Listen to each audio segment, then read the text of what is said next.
Completed at 2016, this particular building in Bangsar has caught the attention of many. With its beautiful facade and merging with trees, it is designed with great attention towards green building design.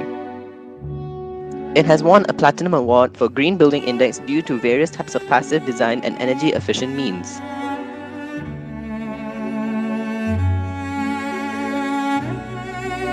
Welcome to the new PAM Center, a building service overview, whereby we introduce to you the fire protection system, mechanical ventilation, air conditioning system, and mechanical transportation presented on the building.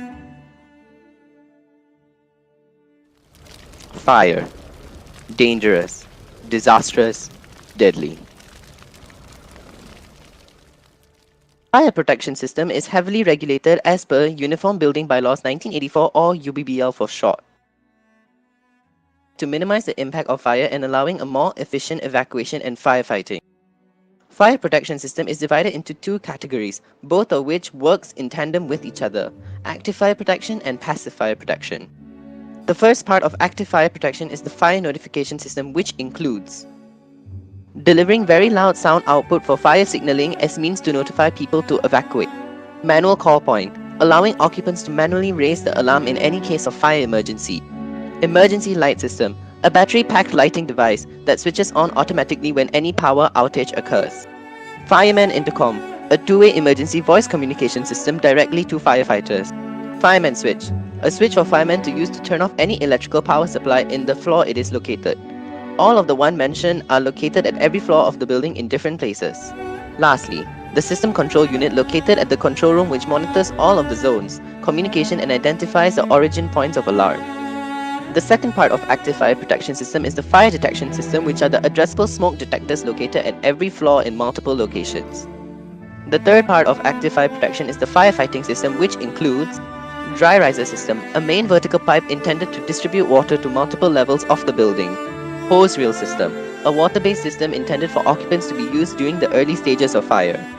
And lastly, fire extinguishers, which composed of ABC powder type and carbon dioxide type. Sprinkler systems are not used due to the small scale of the building. Moving on to passive fire protection, which works by slowing the spread of fires and maximize the efficiency or meaning of egress. This is done through the use of enclosed and regular fire escape staircase with fire doors.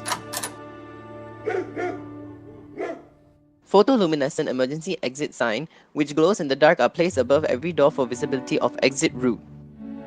Moreover, compartmentation are another tool used as passive fire protection. The building is divided into two different cells with the roles of preventing the spread of fire and smoke. Lastly, the fire resistance rated building material are used, such as precast concrete for the structural members and clay-baked masonry walls.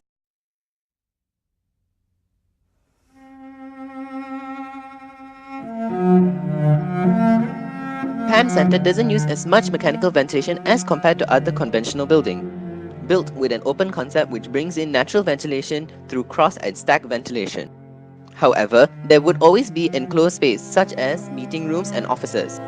The first type of ventilation system used are spot ventilation located in the basement level and the kitchen to keep the airflow going. Air handling unit or AHU functions to circulate clean air within the building and may also include cooling and heating functionality. All ducting that distribute and extract air are connected to this unit. Air handling unit consists of fan, cooler coil, pre-filter, final filter, and a motor, not to mention the blower, which is a centrifugal fan that pushes air from the condenser to the ducting, which then distributed throughout the whole building.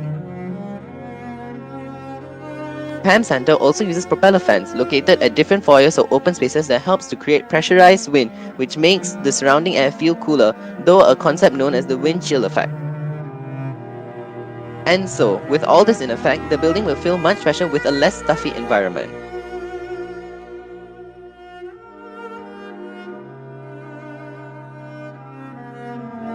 Air conditioning works through the process of altering the properties of air, primarily the temperature and humidity, through mechanical means. Refrigeration cycle. Refrigeration cycle refers to a process of extracting heat from a lower temperature heat source or cooling medium and transferring it to a higher temperature heat. It comprises of four components: evaporator, condenser, compressor, and expansion valve. It begins at the compressor. The refrigerant comes into a compressor as a low pressure gas, then compressed and moved out of the compressor as a high pressure gas. The gas then flows to the condenser where it condenses into a liquid. This allows heat to be expelled to the external air. The liquid then moves from the condenser to the expansion valve under high pressure, which then restricts the flow of the liquid and removes pressure as it leaves the expansion valve.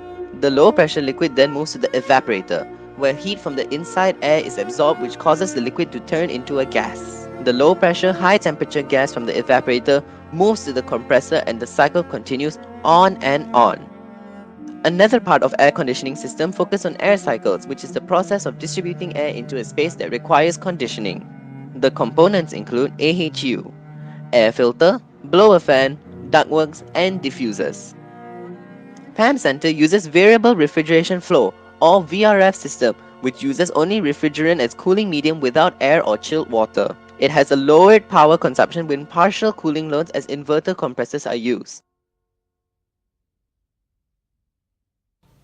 Mechanical transportation plays a vital role in today's cities, even in buildings.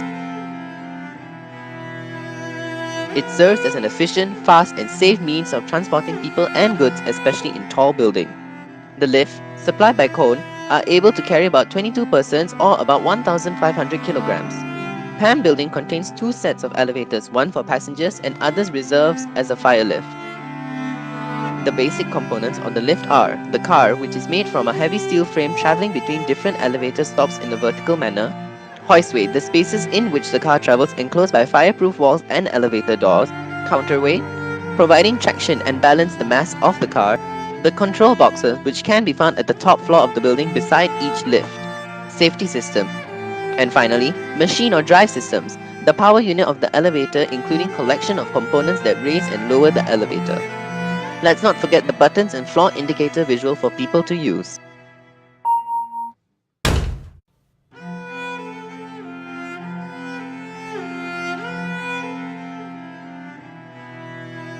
Another type of mechanical transportation presenter are the mechanical parking systems, which are seldom seen around Kuala Lumpur, allowing space usage to be maximized. PAM Center uses a stacked parking system made by Doppeldecker, which is a 2-in-1 parking system whereby the upper deck functions as a mechanical car lift, which then allows another vehicle to park underneath it. The drawback of this system is that they are expensive, requires constant maintenance, and generally a hassle for users. All of the systems mentioned above are not exclusive to PAM Center, but can be found everywhere in tall, large buildings. They are there to provide a safe and efficient environment to the occupants, as well as the building in general. Without it, the tall buildings that we know today may not exist.